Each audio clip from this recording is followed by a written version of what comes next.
While you were in TCU, did there ever come a time where you were mistreated in a shower? That incident with the officer who took me to the shower and he turned it on nothing but hot.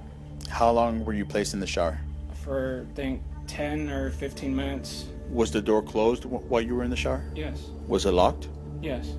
Did you actually try to open it to get out? I tried to push it. Did you do anything else to try to get anyone's attention? I banged on the door and I yelled for help, but I don't think anybody could hear me. Was it the same officer who took you to that shower who actually took you out of it? Yes. Did he do anything odd when he took you out of the shower? He just came back smiling, holding up his handcuffs, and asked me if I had a good shower. While you were in the shower, why were you banging on the door? Because it was hot and I felt like I couldn't breathe and I wanted to get out of there. How is it that you did not sustain any injuries to yourself? I stood away from the water shooting out. There was a certain part where you can just, there was enough room to stand away from the hot water shooting out. The only thing be hitting you is the steam. So I had to stick my face where the food flap was in order to get oxygen. How long were you left in the shower? The first time, approximately 30 minutes. Approximately 30 minutes? Yes, sir. During those 30 minutes, did you ever call for help? No, sir. Did you ever bang on the door or the window trying to get someone's attention? No, sir. I just stayed in the corner and just suffered it out. And when you say suffered it out, what were you suffering? The water was hot and it was coming off the wall and splashing everywhere. Okay, so you had splashes of hot water on you. Yes, sir. When you were taken back to your cell, did you tell anyone about what occurred? No, sir.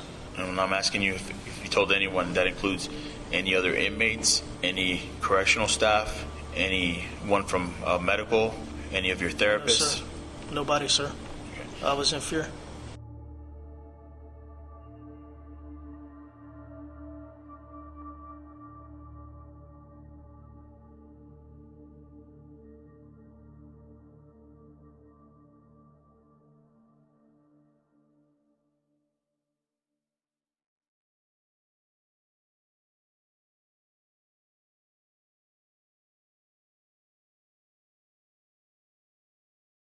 That the case number was assigned for Miami-Dade Hospital. To know about why you are doing what you've done. Well, first, since this situation happened, nobody from the Miami-Dade Police Department came and seen me at all. The night that Darren Rainey was killed, I found out later on through records request that the case number was assigned for Miami-Dade homicide to start an investigation that same night. That was June 23rd, 2012. They did nothing all through the end of 12, all to 13, and beginning of 14, despite me writing approximately a dozen letters to Miami-Dade Police Department, also approximately a dozen letters to the medical examiner's office, and one, maybe two letters, for sure at least one letter to the state attorney's office. Nothing at all was done on this case. Never to this day have I been interviewed by the Inspector General's office on the details of the Darren Rainey case. You know, if somebody's assigned to investigate a murder and you have a guy saying, hey, I'm an eyewitness to it, and these are all the facts, they should at least come and say, okay, well, talk to that person. They didn't do that. And when was the first time that you were ever spoken to by any kind of law enforcement officer?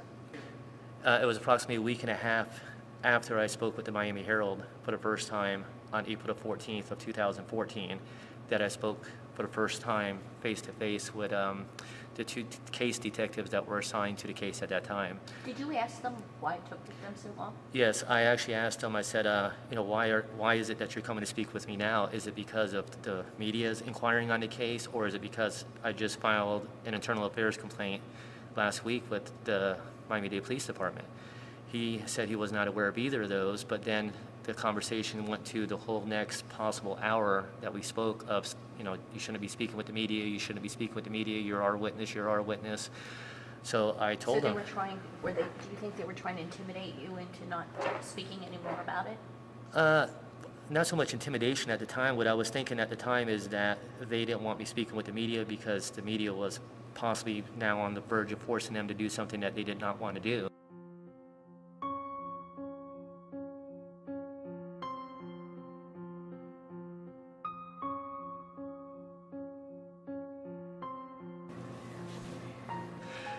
He was in handcuffs this night. Darren Rainey was in handcuffs. He walked 2 feet from me in handcuffs with no feces on his body. As he was walking to the shower, past my cell door, I'm looking at his body, all right? It's on the internet that they have this section of the camera where they see him walking into the wing, going up to the shower. And if he was compliant to where he agreed to be placed in handcuffs that night, then he was compliant enough to be placed in one of the 6 working showers in his wing. There were 6 working showers there, all right? All 6 cannot be controlled. None of these, they're all in set temperatures. These are normal showers. These are not torturing devices. One of them was less than 10 feet from his cell. All right? Another one of these showers he had to pass on the way leaving the wing that he lived in to be taken 150 feet away to another wing, the only shower out of the whole West Side TCU that staff could control the temperature in. Out of 11 working showers in the TCU, he was placed in the only shower that was in a blind spot that he could avoid the spraying. If we look at the shower, this is the only shower that you have approximately a 6 feet area over on this side of the water that he could just stay out of. This shower wasn't for the purposes of showering an inmate. It was what Officer Clark was using it for was the purposes of the heat in it as punishment.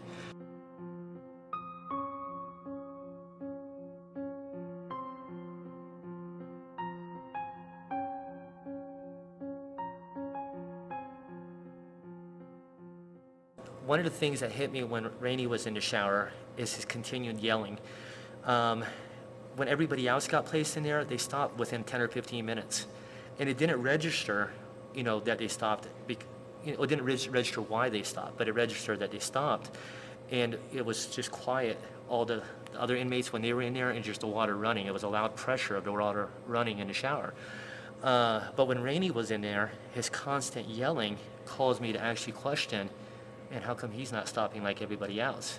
And then it caused me to think, well, probably because they were fighting for oxygen in the shower, and he's not doing that. He continued to kick and yell and kick and yell to the point where I was even sitting there thinking, man, he needs to stop.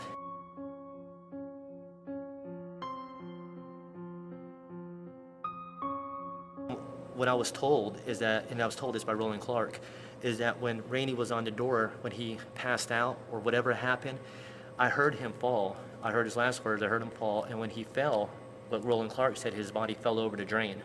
So this 180-degree water rose over his body and cooked for 10 minutes before they shut it off. Officer Thompson shut it off. And then when he left and went to the officer station, and for the next 8 minutes so they could discuss their plan of whatever they were going to do, that was 18 minutes of Rainey's body cooking in this water. That's what caused, I believe, the slippage. His body was, back over the drain cooking for that 18 minutes.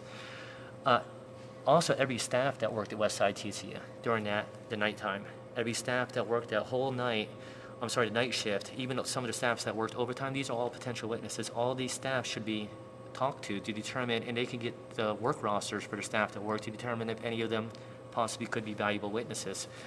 3 days after it, Major McCarter, who eventually became Colonel McCarter, asked me if I was in the wing the night it happened. I said, of course I was. I slept underneath the shower. He knew I was there because he's been to my cell several times. He said, did you hear him yelling, or did you hear him crying? At the same time he's questioning me, I have about 15 officers, the lieutenant and several sergeants behind me. My intent at the time was, if I disclose everything to this major, who's their boss, who's responsible for this environment, with all these staff there, I'm definitely not going to make it out this TCU alive.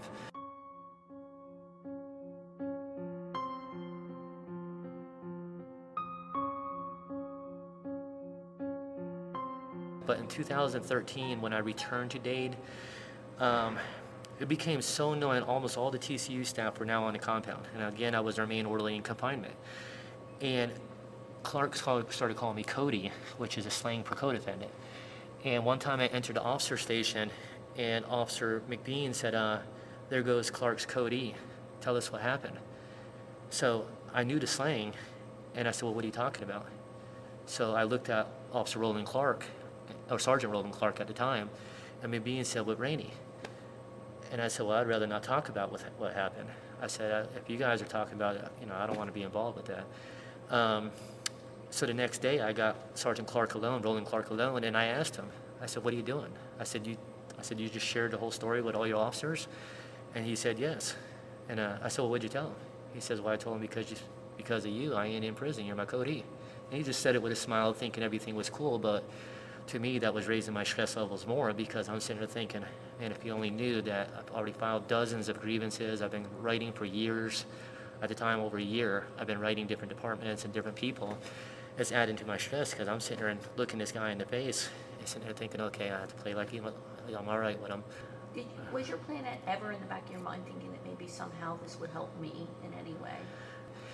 I have a lot of people out there in society that say, hey, he should get relief. But that doesn't mean that I am entitled to any type of relief, and I don't want relief.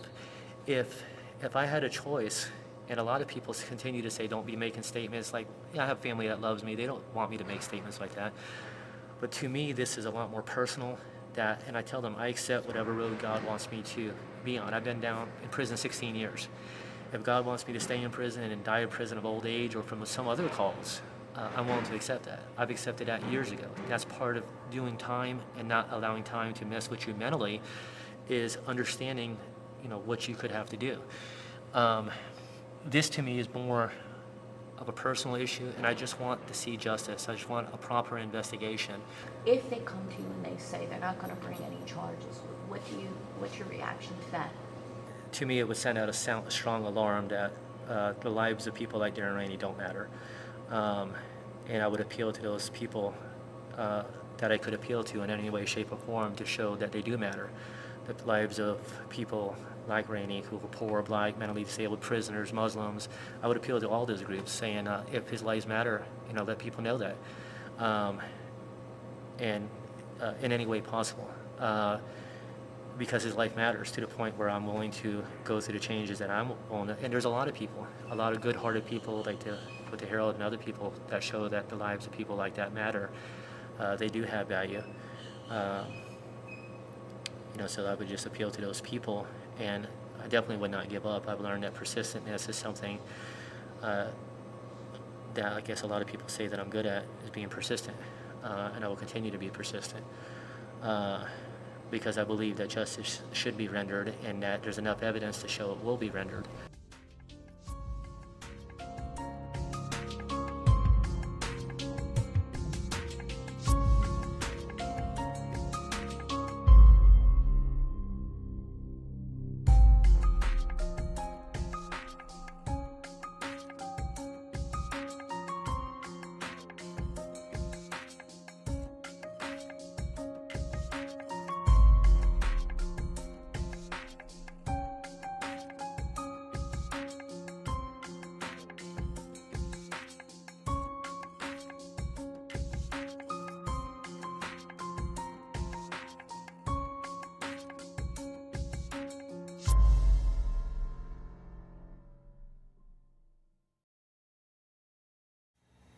Now, I've heard it said that maybe we have a problem, and I can see by some of the signs here that we have a problem as an office investigating and prosecuting police officers and correctional officers.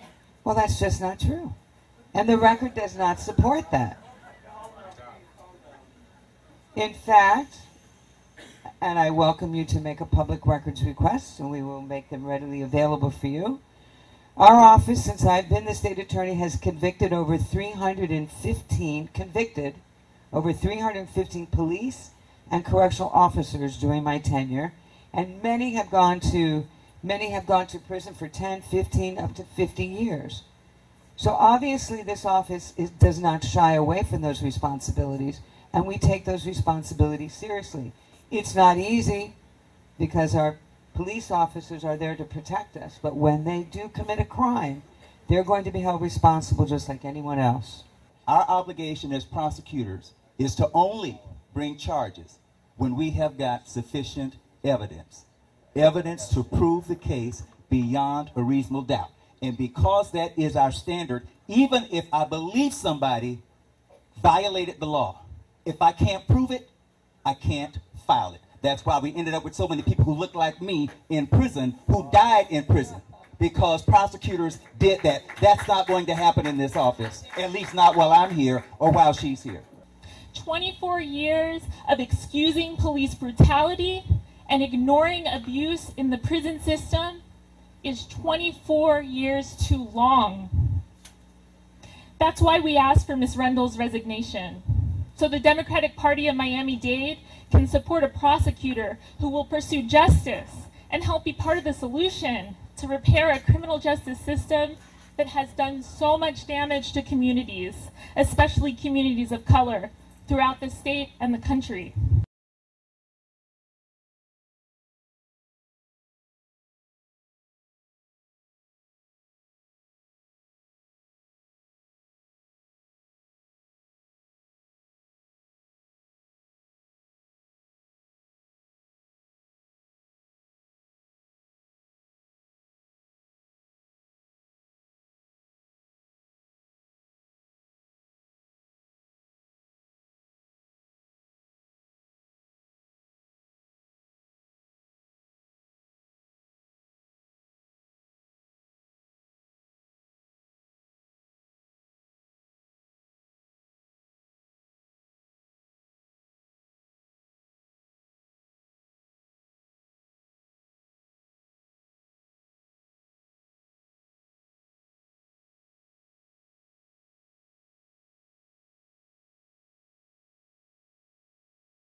Fact-checking Fernandez Rundle's stated reasons for closing the Darren Rainey case.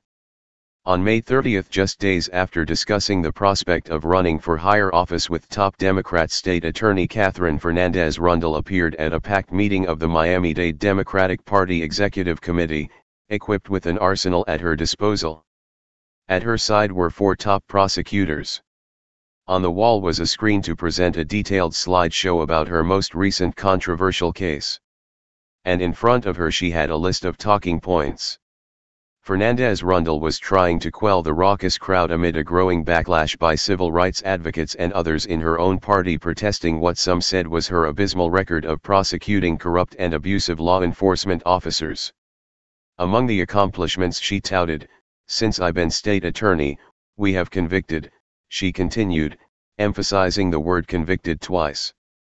"Convicted over 315 police and corrections officers during my tenure, and many have gone to prison for 10, 15, up to 50 years. Crowd slams state attorney for handling of Rainey case. The Miami-Dade Democratic Party met tonight to discuss a proposal to rebuke one of the county's most powerful Democrats, longtime state attorney Katherine Fernandez Rundle, for her failure to mount a criminal case against the guards who placed Dade Correctional Institution inmate Darren Rainey in a searing shower until he collapsed and died. Jose Iglesias J. Iglesias at elnuevoherald.com. Some in the crowd, dotted with protest signs, groaned with skepticism, and for good reason. It wasn't true. It was one of a series of incomplete or misleading statements presented by Fernandez Rundle and her team, who have been on a community campaign to discredit media reports about her record. The meeting came 2 days after Fernandez Rundle met at her home with Democratic power brokers to discuss a potential run for governor or attorney general in 2018. Among the problems that came up, the lingering controversy over Darren Rainey, a 50-year-old black man diagnosed with schizophrenia who died in custody at Dade Correctional Institution in 2012. Rainey. Darren Rainey. Florida Department of Corrections. In March, 5 years after his death, Fernandez Rundle decided there was insufficient evidence to bring criminal charges against 4 corrections officers accused of using scalding showers to punish Rainey and other inmates in the prison's mental health unit. Rainey, who was serving a short sentence on a drug charge, had smeared feces on himself, and the guards led him to a shower to clean up. Instead of taking him to one of several showers that were closer to his cell, they walked him over to another wing, where there was a shower that had been rigged with a hose attached to a sink in an adjacent mop closet. Witnesses, most of them inmates, said the officers turned the temperature up too hot and walked away, while he pleaded for help and steam filled the stall. About 90 minutes later, the guards found him collapsed over the drain. Large swaths of his skin had peeled from his body by the time he was carried to the infirmary.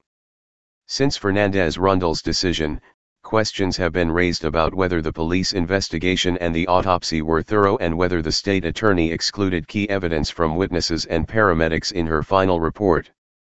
Both Miami-Dade Police and the county medical examiner inexplicably did nothing to resolve the case for 2 years, leaving Rainey's family in limbo. Finally, in 2014, they reopened the case when the Miami Herald began investigating it.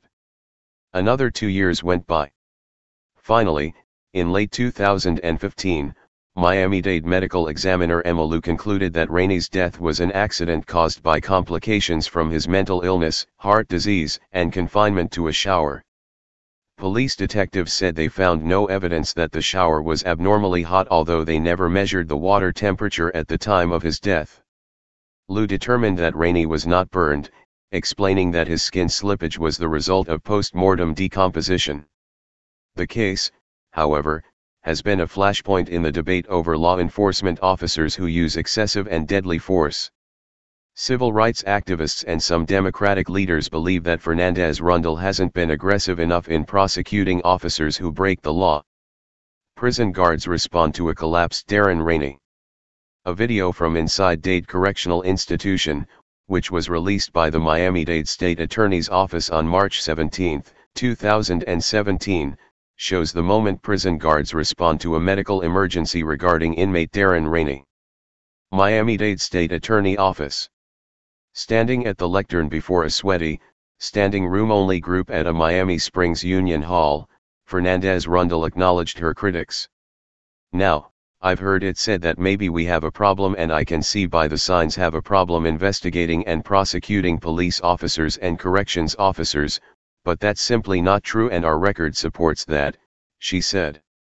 She stated that there have been 315 police officers convicted under her watch, and as the crowd murmured, she invited those in the audience to submit a public records request if they didn't believe her.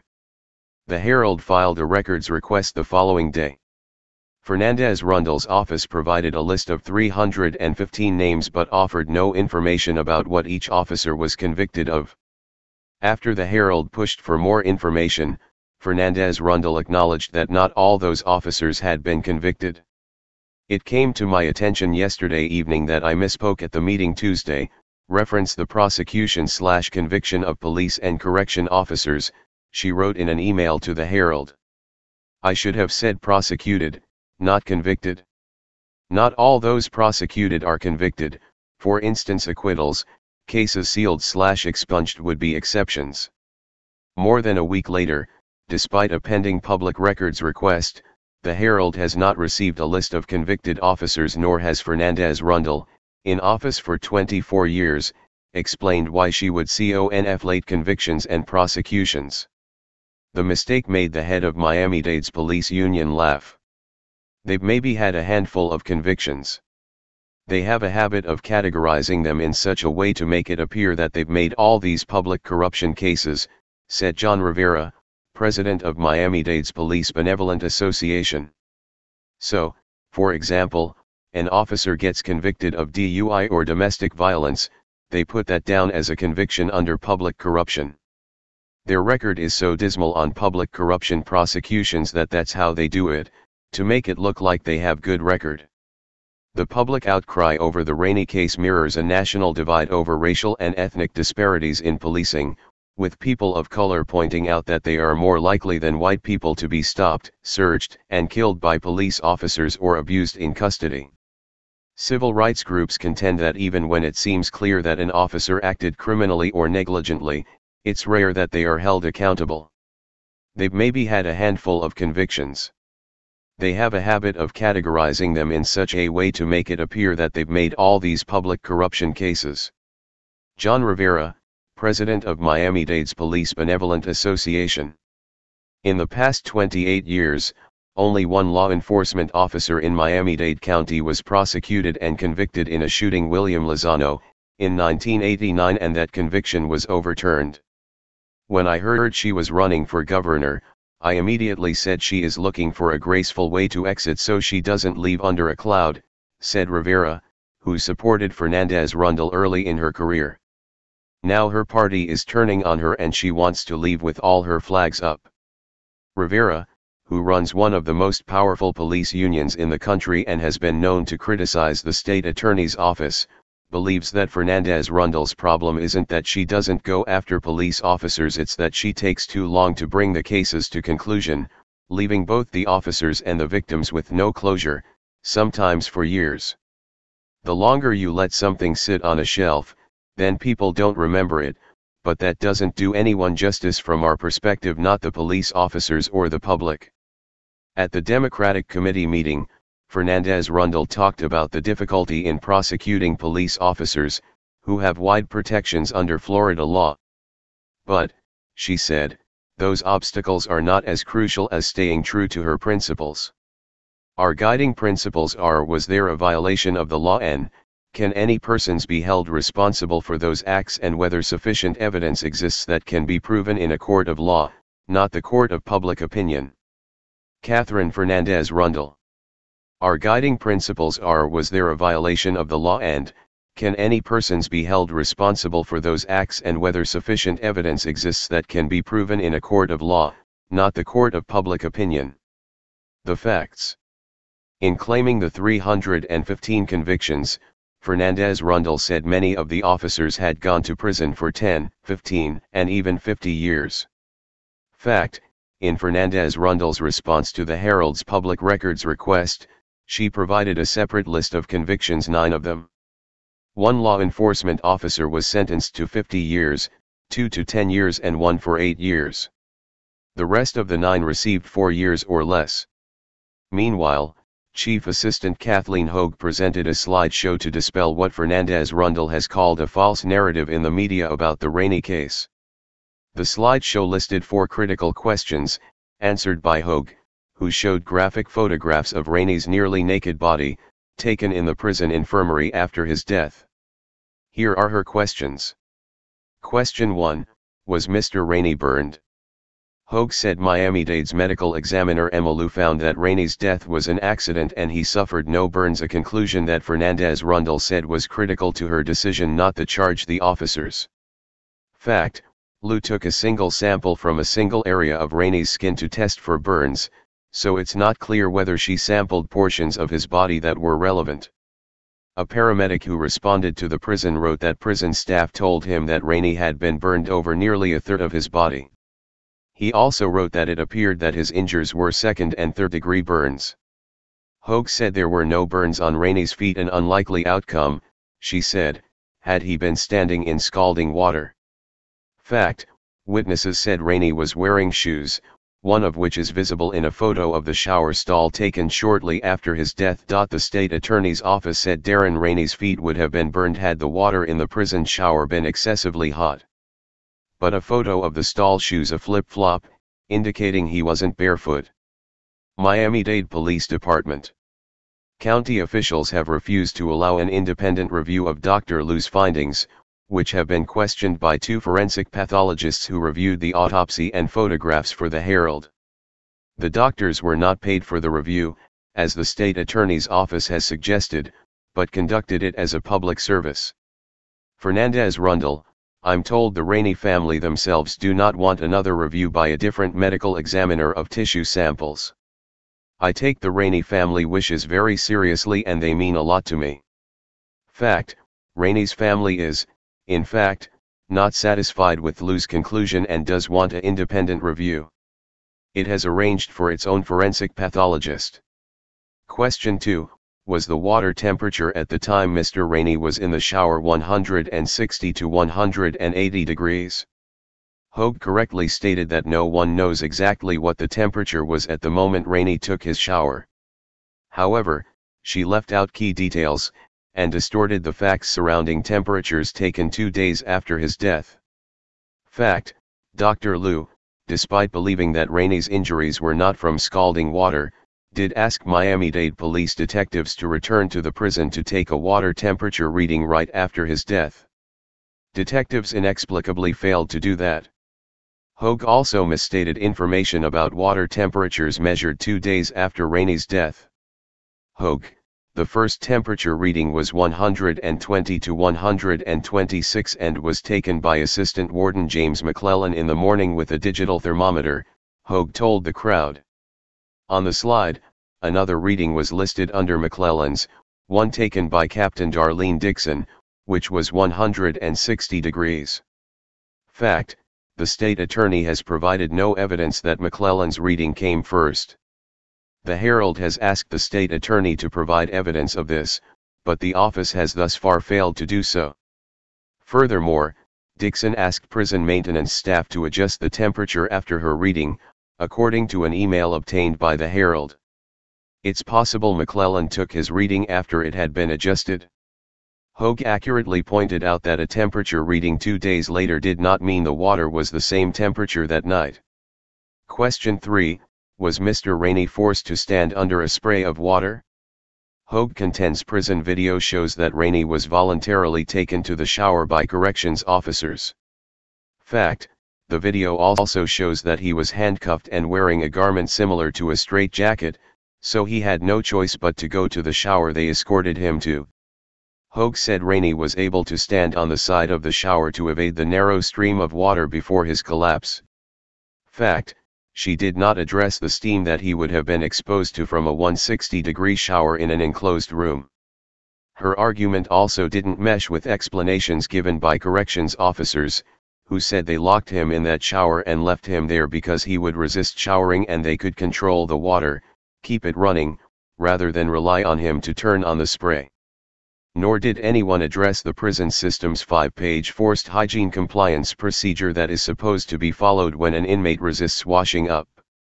Among the provisions, having 4 corrections officers restrain the recalcitrant inmate while a 5th bathes the inmate with a suitable sponge or bathing brush. It prescribes video recording, requires filling out paperwork and the supervision of a lieutenant, duty warden, or shift supervisor, except in an extreme emergency. Question 4, were the corrections officers criminally negligent? Hogue focused her answer to this question on the charge of manslaughter, which requires prosecutors to prove that the officers knew or should have known their actions would cause death or serious bodily harm. Fact, there are other charges that could have been considered, including culpable negligence, which involves actions that show a reckless disregard for human life or safety. David Weinstein, a former state and federal prosecutor who read large portions of the state attorney's case file, believes that there was credible testimony from several witnesses who claimed that inmates in the prison's mental health ward had been tortured with hot showers in the months before Rainey. He said that testimony, together with physical evidence, the temperature reading by Dixon and testimony from the paramedics who were told by prison staff that Rainey was burned in a hot shower, could have provided a valid legal basis to consider pursuing criminal charges based on culpable negligence. Crime scene photograph of Rainey's body in the prison infirmary right after his death. The white patches are material that staff used in efforts to revive him. Autopsy photo of Rainey's legs. Autopsy photograph of Rainey's back. Crime scene photograph showing Rainey's right hand and what appears to be a bruise that could have been caused by him banging at the shower door. Crime scene photograph of Rainey's body in the prison infirmary right after his death. The white patches are material that staff used in efforts to revive him.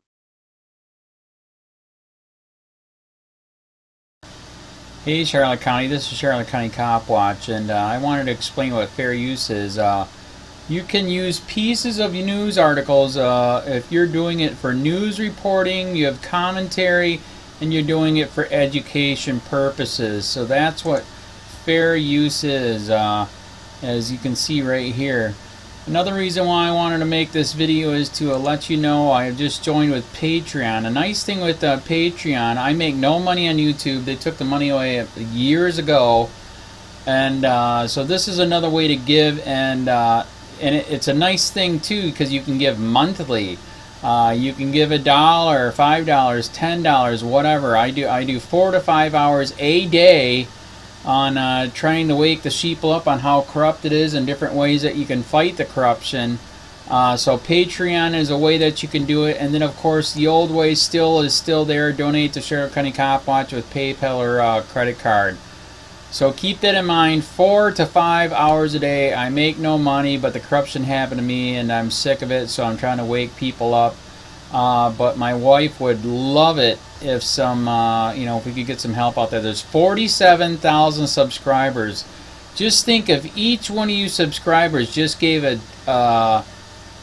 let's say, actually, yes, $1 a month. 47,000 subscribers gave $1 a month.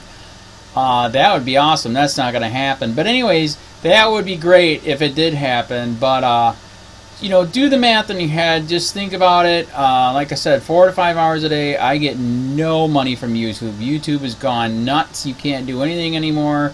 They're taking the money away everywhere. So these are a couple different ways that you can still help out with all this time that I put in.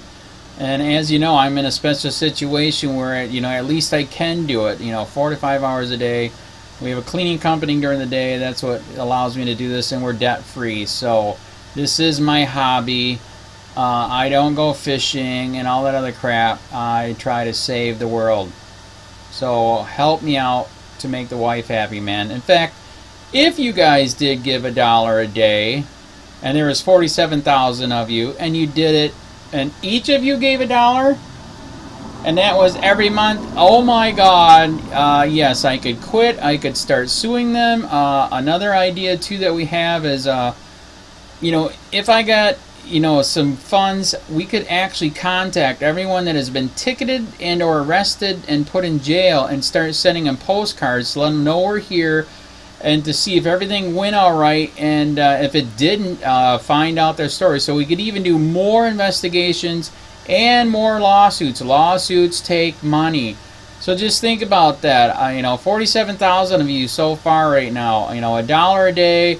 $1 a month on Patreon, or $5 a month Patreon, 10, 20, whatever. Just do the math in your head. Help out. This is a lot of work every single day. Thanks.